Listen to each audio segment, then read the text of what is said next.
আমি 12-এ পড়ি এখন। আমি 11-এ যখন পড়তাম তখন ট্যাবের টাকার জন্য আমি এপ্লাই করেছিলাম। তারপর আমি দুর্গাপুজোর ছুটি চলছিল ওইজন্যে সবার টাকা ঢুকেছে কিন্তু আমার ঢোকেনি। আপডেট করার পর দেখলাম। তারপর আমি স্কুল খোলার পর ম্যামদেরকে বললাম। ম্যামরা আবার মানে যে লিস্টে নাম দিয়েছিলাম ওই লিস্টে দেখলো যে চৈতালি হাজরা কার নাম লেখা আছে। কিন্তু আমি ম্যাম বলল যে তোমার বাবার নাম কি? আমি বললাম সন্তোষ হাজরা। এবার ওইখানে করা ছিল কানু হাজরা। তো এবার অন্যজনের অ্যাকাউন্টে আমার টাকাটা অন্যজনের অ্যাকাউন্টে ঢুকে গিয়েছে। তারপর টাকাটা কে দিল?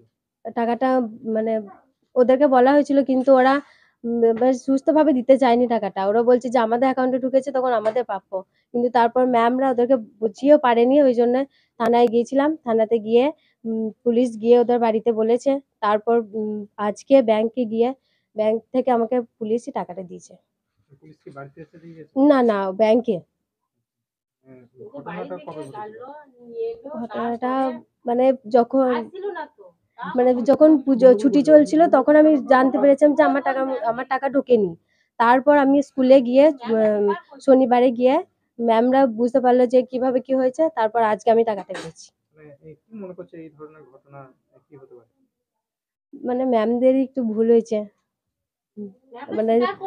হ্যাঁ, এবার আমার নামও চৈতালি হাজরা, ওর নামও চৈতালি হাজরা। তো ওখানেই ভুল হয়ে গেছে ম্যামদের। কিন্তু ম্যামরা আমার জন্য অনেক করেছে। ম্যামদের জন্য আমি টাকাটা পেয়েছি। তোমার নাম? চৈতালি হাজরা। দিদিমণি ডকুমেন্টস নিয়েছে। আমার মেয়ে মাধ্যমিক পাস করেছে, 11-এ ভর্তি হয়েছে। আমার মেয়ে ট্যাপের টাকা ঢুকেছে। ওনারা বলছেন যে তোমার মেয়ে টাকা ঢোকে নেই, যে অন্য জনের টাকা ঢুকেছে। দিদিমণি ডকুমেন্টস নিয়ে বলছে নিনি মেয়ে ছিল, একটা ম্যাম ছিল ওখানে। ওর বাবা সই নিয়েছে, ওর বাবা সব জেরক্স নিয়েছে। আমার মেয়ে জেরক্স নিয়েছে, আমার মেয়ে মাধ্যমিক দিয়েছে। বলছে যে না, ওর ডকুমেন্ট নিয়ে অন্য জনের টাকা ঢুকেছে, অন্য জনে পাবে। ওই টাকাটা যেলাম ব্যাংকে, দিয়ে পুলিশের হাতে টাকাটা তুলে দিল। দিয়ে পুলিশ আবার ম্যামকে দিল, বলছে না তোমাদের টাকা তোমাদের জব্দ করেছে, তোমাদের টাকা দিয়ে। 2 দিন পুলিশ এসেছিল। আর আমার ছেলেকে 4 দিন ফোন করেছিল, আমার মেয়েকে 5 দিন ফোন করেছিল। দিদা এরপরে বলছে যে তোমাদের টাকা নয়। মানে তারপরে কি ঘটনা? তারপর বলছি তোমার টাকা নয়, তোমার ওদিন টাকা দিতে হবে। আমাদের শুধু টাকাটা দিয়ে দিল। 14,000 টাকা দিলাম, আমাদের দিল না। টাকাটা কার? টাকাটা আমার 44,000 টাকার নামে ঢুকেছে। আবার ওর বাবার নামে অ্যাকাউন্ট, ওর বাবার নামে ঢুকেছে। বাবা তুলতে পাবে। তারপর বলছে না, অন্য জনের টাকা ঢুকেছে, ওরা পাবে। ওই 44,000 পাবে, তোমরা পাবে না। ওর বাবার নাম সন্তোষ হাজরা, এর বাবার নাম কানন হাজরা। তার বাড়ি কি কোথায়? এখানে বাড়ি মতিপুর।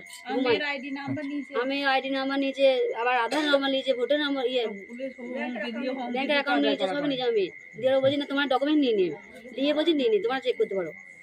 স্কুল কর্তৃপক্ষকে জানিয়েছেন বিষয়টা? স্কুল জানিয়েছি, বলছি যে না আমার ডকুমেন্ট নিয়ে এই যে কিন্নার গার্লস স্কুলে। আপনার নাম? আমার নাম শিখা হাজরা।